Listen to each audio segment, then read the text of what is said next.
SBY akan menempuh jalur hukum kepada akun-akun tertentu di media sosial, akan menempuh jalur hukum kepada pihak-pihak tertentu yang belakangan ini cukup masif melakukan fitnah dan serangan-serangan yang cukup keji kepada Pak SBY yang dituduh dan difitnah berada di balik gerakan soal ijazah Jokowi. Assalamualaikum warahmatullahi wabarakatuh. Saya kira salah satu isu politik yang menarik untuk dibicarakan hari ini, awal tahun 2026, adalah soal pernyataan politisi Partai Demokrat Andi Arief yang mengatakan bahwa SBY akan menempuh jalur hukum kepada akun-akun tertentu di media sosial, akan menempuh jalur hukum kepada pihak-pihak tertentu yang belakangan ini cukup masif melakukan fitnah dan serangan-serangan yang cukup keji kepada Pak SBY yang dituduh dan difitnah berada di balik gerakan soal ijazah Jokowi.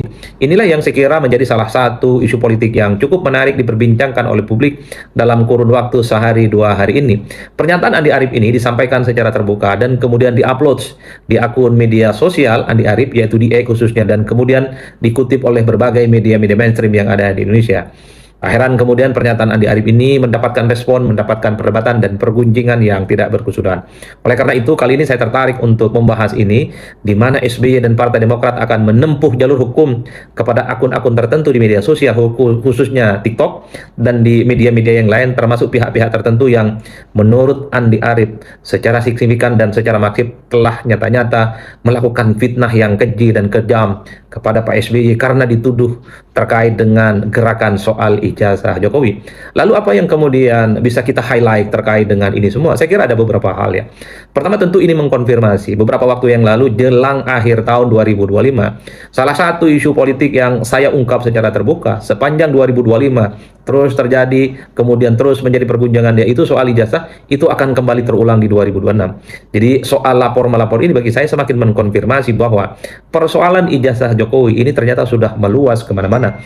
Bukan hanya soal sudah ada sosok dan figur-figur tertentu yang sudah ditetapkan tersangka oleh Kapolda, tapi ini sudah meluber kemana-mana. Yaitu misalnya ada bukti yang mungkin dimiliki oleh Partai Demokrat, ada pihak dan akun-akun tertentu yang secara sistematis, yang secara masif telah melakukan fitnah kepada Pak SBY terkait dengan fitnah soal ijazah dan tudingan-tudingan gerakan yang mempertanyakan keaslian soal ijazah Jokowi. Itu adalah saya sebut sebagai faktor yang pertama yang mengkonfirmasi bahwa sebenarnya persoalan ijazah ini sudah meluber kemana-mana. Bukan hanya persoalan hukum, tapi juga sudah merembet ke pihak-pihak yang lain yang selama ini mungkin dilihat oleh publik memang tidak ada kaitannya sama sekali terkait dengan ijazah ini. Itu saya sebut sebagai faktor yang pertama, yaitu soal ijazah rasa-rasanya sepanjang tahun 2026 ini akan terus menjadi spotlight dan pergunjingan yang tentu tidak berkesudahan. Ada pro dan kontra, ada friksi, dan mungkin ada konfrontasi yang mungkin akan kita saksikan secara seksama.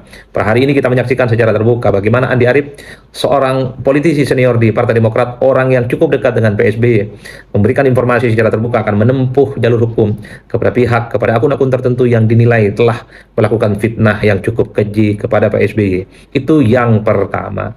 Nah, yang kedua, tentu publik juga sedang menunggu kira-kira siapa akun di media sosial, di TikTok khususnya, seperti yang disampaikan oleh Andi Arief, yang telah terbukti melakukan fitnah-fitnah yang mengarah kepada merusak kredibilitas dan mencemarkan nama baik Pak SBY. Karena tentu untuk ukuran Partai Demokrat, tentu untuk ukuran Pak SBY ketika melakukan langkah-langkah hukum seperti somasi ataupun tindakan-tindakan hukum yang lainnya, ini pastinya sudah didasarkan atas kajian-kajian yang cukup terukur dan didasarkan atas kajian-kajian yang cukup mendalam. Oleh karena itu, publik per hari ini sebenarnya sedang menunggu sebenarnya siapa akun-akun di media sosial yang terbukti secara masif, secara terstruktur telah melakukan fitnah-fitnah yang menurut Partai Demokrat itu sudah keterlaluan, fitnahnya sudah dianggap merusak kredibilitas SBY sebagai mantan Presiden Republik Indonesia. Sesuai dengan pengakuan Andi Arief, katanya Pak Andi Arief sudah bertemu dengan Pak SBY beberapa waktu yang lalu dan Pak SBY merasa terganggu dengan begitu banyak berita-berita dan info yang ada di media sosial, khususnya yang ada di TikTok, yang menuduh Pak SBY berada di balik soal ijazah Jokowi. Itulah yang saya sebut sebagai faktor yang kedua. Sebenarnya siapa mereka ini? TikToknya, YouTube-nya, ataupun medsos-medsosnya yang disebut telah melakukan fitnah yang cukup terstruktur dan cukup masif. Inilah yang saya sebut ya adalah hal-hal yang sangat paling banyak ditunggu oleh publik. Itu yang pertama. Nah, yang ketiga, pernyataan Andi Arief sebenarnya ingin menegaskan secara terbuka bahwa akun-akun di media sosial itu seringkali hanya mengadu domba antara SBY dengan Pak Jokowi, karena secara prinsip SBY dengan Pak Jokowi itu memiliki hubungan yang baik-baik saja. Bahkan Andi Arief secara terbuka menyampaikan setelah tak lagi jadi presiden, tugas-tugas kepartaian sudah diambil alih memang oleh Pak AHY yang sudah menjadi ketua umum, dan praktis setelah itu Pak SBY lebih banyak misalnya dengan aktivitas-aktivitas seni, melukis, ada di Pacitan, dan tentu aktif bagaimana memonitor terkait dengan klub voli yang dibentuk oleh Pak SBY, yaitu klub voli Lapani, dan segera akan memasuki pertandingan Proliga yang akan diikuti oleh begitu banyak tim-tim bulu tangkis yang cukup luar biasa yang ada di Indonesia. Jadi inilah yang disebut oleh Andi Arief bahwa dalam soal politik SBY sebenarnya sudah tidak terlampau aktif apapun.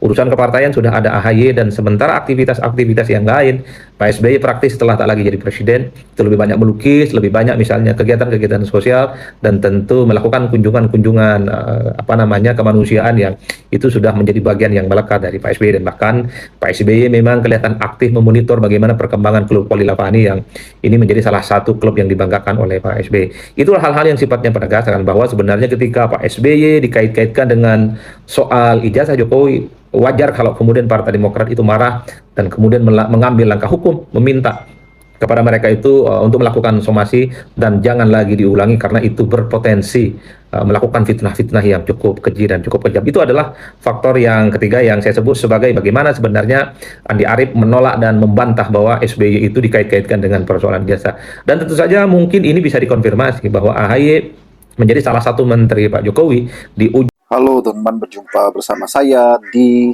Politik Dangi. Ini menarik teman-teman ya. Masuk babak baru lagi ya, heboh ya, pemberitaan di media sosial ya. Bagaimana di awal tahun 2026 ini teman-teman, Pak SBY akhirnya angkat suara ya. Pak SBY, mantan presiden ke-6 Republik Indonesia ya, siap melaporkan orang-orang yang memfitnah, yang menuduh Pak SBY berada di belakang kasus ijazah Pak Jokowi teman-teman ya.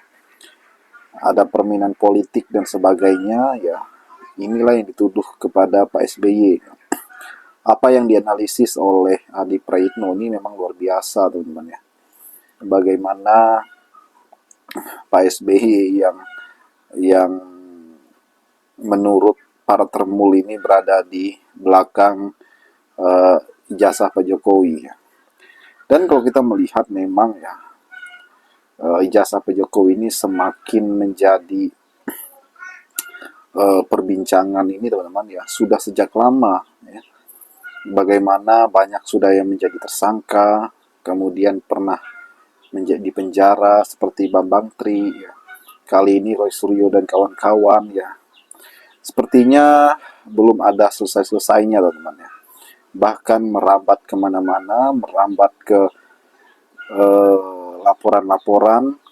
Dan kalau kita melihat memang ya, di dalam politik ini begitu besar ya, angin yang menghembus yang kencang sekali ya, untuk menggoyahkan lawan politiknya.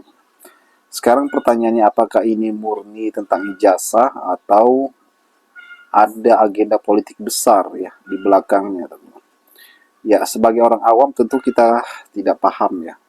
Tetapi apa yang disampaikan oleh para pengamat politik, para orang-orang yang bisa dikatakan ahli dalam politik teman-teman ya, tentu mereka memberikan penjelasan, tentu mereka memberikan ilmu pengetahuan bagi masyarakat ya, bahwa di balik ini pasti ada agenda politik ya.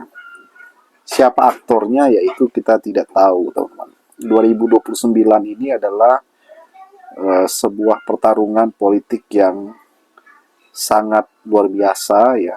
Bagaimana siapapun dan partai apapun boleh berkontestasi di Pilpres 2029 nanti. Setiap partai ya, setiap tokoh sedang menyusun kekuatan untuk menang 2029. Bagaimana menurut kalian?